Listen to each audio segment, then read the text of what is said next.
기후위기가 지구촌의 정치적 의제로 등장한 지도 30년이 지났습니다. 1992년 브라질 리우데자네이루에서 열린 INC 회의에 전 세계 178개국이 참가해 기후변화 협약을 채택한 것이 그 첫 출발점입니다. 정식 명칭은 기후변화에 관한 유엔 기본 협약으로 지구온난화에 따른 이상기후 현상을 예방하기 위한 목적으로 채택되어 회의 참가국 178개국 중 154개국이 서명했습니다. 한국은 이듬해인 93년 12월 47번째로 협약에 가입했으며 현재 전 세계 197개국이 협약에 가입돼 있습니다. 1997년 일본 교토에서 개최된 기후변화협약 제3차 당사국 총회에서는 시행령에 해당하는 의정서를 통해 선진국 38개국을 대상으로 90년도 배출량 대비 평균 5.2% 감축을 규정했습니다.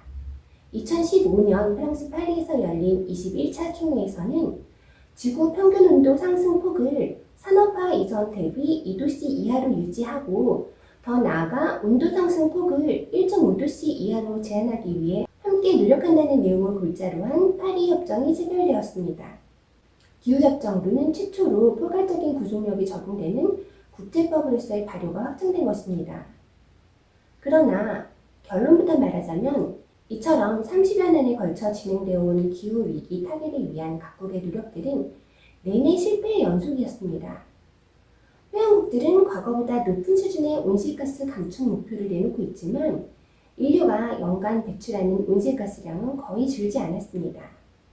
지구는 점점 더 뜨거워지고 있으며 이상기후로 인한 자연재해가 지구 곳곳에서 일어나고 있습니다. 지난해 파키스탄에서는 수개월에 걸친 기록적인 폭우와 대홍수로 국토의 3분의 1이 물에 잠기고 3,300만 명이 피해를 입는 등 엄청난 규모의 기후재난이 발생했습니다. 나이지리아에서도 역대 최악의 홍수로 130만 명의 수재민이 발생하고 20만 채 이상의 가옥이 파괴됐습니다. 이로 인한 사망자는 파키스탄이 1,700여 명, 나이지리아는 600명 이상이었습니다. 그렇다면 한국의 사정은 어떨까요? 한국환경연구원이 발간한 2020 폭염영향 보고서에 따르면 2014년부터 2019년까지 온열 질환으로 사망한 사람은 약 300여 명이었습니다. 더불어민주당 어기구 의원실에서는 지난해 국정감사에서 최근 5년간 폭염으로 폐사한 가축이 2천만 마리에 달한다고 발표하기도 했습니다.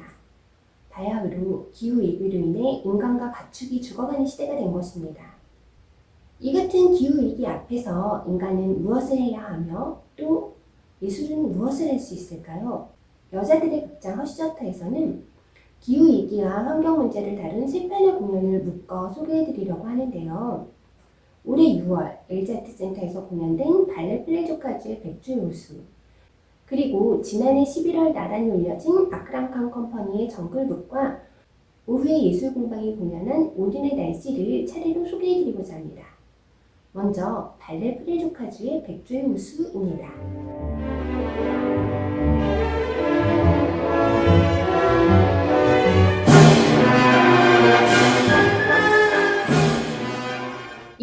프랑스에서 가장 중요한 안무가 중 한 명으로 꼽히는 플레조카주는 정치적인 이유로 조국을 떠나 프랑스로 망명한 알바니아인 양친 아래에서 태어나 경제 문화적으로 척박했던 파리의 외곽도시 쉬시앙브르에서 어린 시절을 보냈습니다.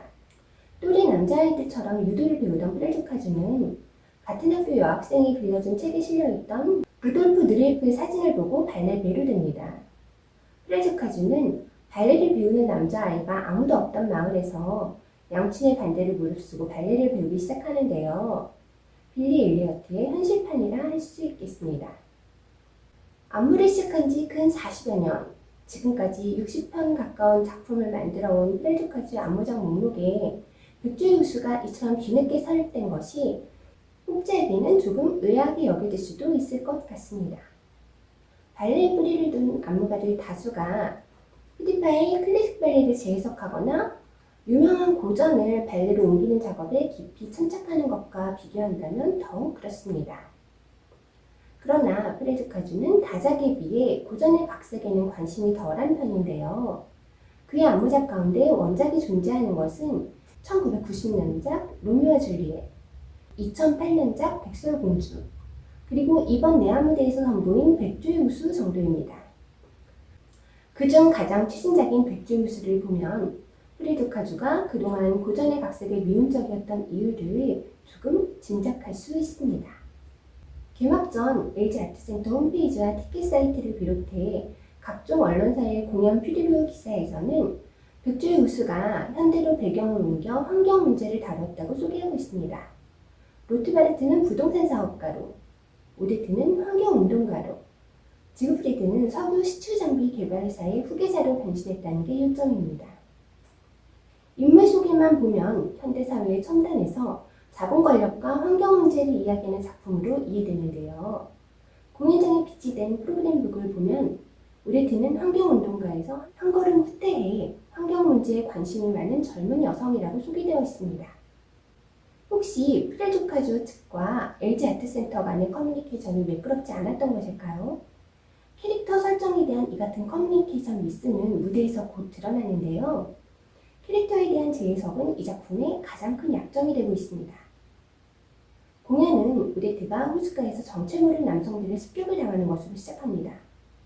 사업가이자 마법사인 로트바르트가 오데트가 자신의 계획에 방해가 될 것을 우려해 그를 백조로 만들어버린 것입니다.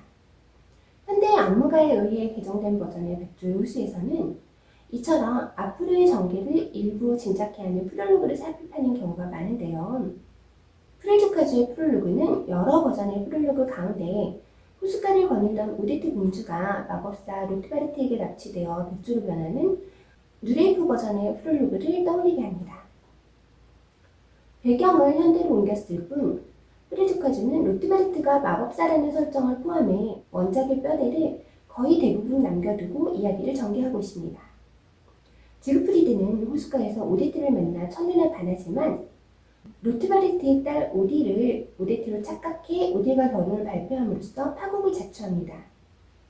달라진 점이라면 시추장비 개발회사 대표인 지그프리드의 아버지가 등장하고 지그프리드는 그런 아버지와 대립하는데 원작에서의 결혼이 오데트에게는 마법의 속박에서 벗어나 인간으로 돌아가는 구원으로, 지그프리드에게는 20살이 된 왕자가 왕위를 물려받기 위한 조건으로 제시된다면 프레주카주의 세계에서 이 결혼은 로트바르트와 지그프리드의 아버지 간 사업의 결속을 다지기 위한 정략적인 성격을 띠고 있습니다. 부동산 왕국을 건설하려는 로트바르트의 야심은 파노라마 영상으로 펼쳐지는 고층 빌딩 숲으로 형상화되어 무대를 압도합니다. 영상 속에서 너울처럼 일렁거리는 검은 빌딩 숲 때문인지 지그프리드의 아버지가 주최한 파티는 무도회라기보다 사업 설명회처럼 보입니다. 그러나 영상은 뒤로 갈수록 호숫가에 솟아오르는 거대하면서도 흉물스러운 공장, 기중기에 의해 쓰러지는 커다란 나무와 숲, 검게 변해가는 호수를 비추며 로트바르트가 만들어낼 재앙 같은 미래 혹은 벌써 도래해 있는 현재를 보여줍니다.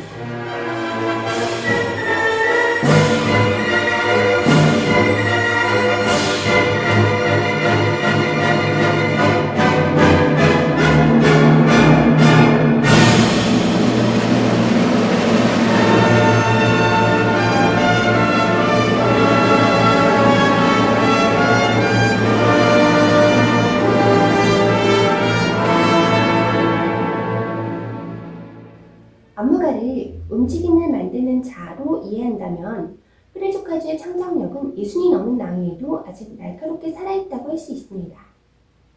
발레의 공유 동작을 편집하고 재배치하는 데에서 그치지 않고 이를 응용하고 변형해 새로운 움직임으로 만들어낼 줄 아는 프레주카주의 어휘력은 더욱 진해 보였습니다.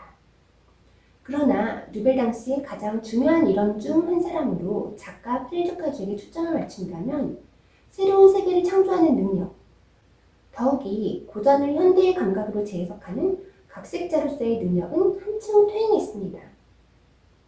백조의 호수에 대립하는 두 세계, 각기 자본과 환경을 대표하는 두 세력의 충돌은 90년작 로미오와 줄리엣에서 그려낸 노동자와 사용자 간 대립보다 무뎌지고 흐릿해졌습니다. 인물들의 문제는 좀 더 심각합니다.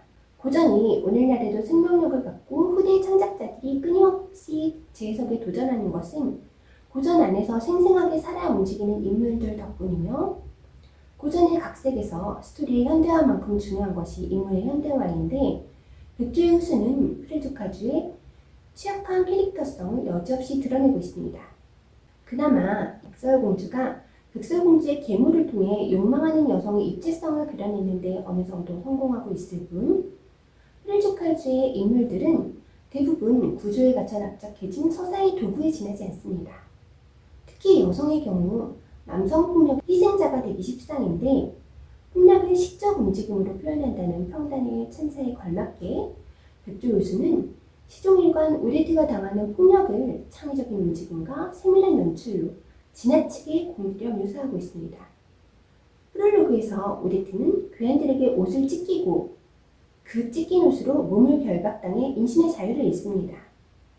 오데트를 인간에서 백조로 만든 것은 마법이 아니라 폭력이었습니다. 그리고 결말의 오데트는 오염된 호숫가에서 몸을 떨다 죽음에 이릅니다. 지그프리드는 죽은 오데트를 안고 절망으로 흐느끼며 춤을 추는데요. 지그프리드의 이 같은 절망을 초래한 것이 지그프리드 본인임을 상기한다면 지그프리드의 이 절망에 이입할 여지는 거의 없습니다. 오데트의 죽은 육신은 파국 이후에도 편히 잠들지 못하고 암무적으로 다시 소비됩니다. 이처럼 남자 주인공이 사랑하는 여자의 죽은 몸뚱이를 안겨 비타민을 남겨 춤추는 네크로필리아적 안무는 백설공주에 이어 백조의 호수에서도 반복되는데요. 백조의 호수의 안무가 백설공주를 죽음으로부터 삶으로 돌아오게 하는 과정이었다는 변명이 가능한 것과 달리 백조의 호수에서는 그저 지그프리드의 절망에 깊이를 더하기 위한 기능적인 안무로 쓰임을 다하고 있습니다. 안무가가 의도한 것이 과연 폭력을 통한 각성이었을까요? 그렇다면 우리는 폭력을 직접 목격하지 않고는 각성하지 못하는 존재들인가요? 혹시 폭력 그 자체를 보여줌으로써 폭력을 포르노로 소비한 것은 아니었을까요? 프레주카주가 백조의 호수를 통해 자본 권력과 환경 문제라는 현대사회에 던진 질문에 답하기 전 그 질문을 효과적으로 하기 위해 폭력에 희생되는 여성이 꼭 필요했는지 함께 질문해 볼 일입니다.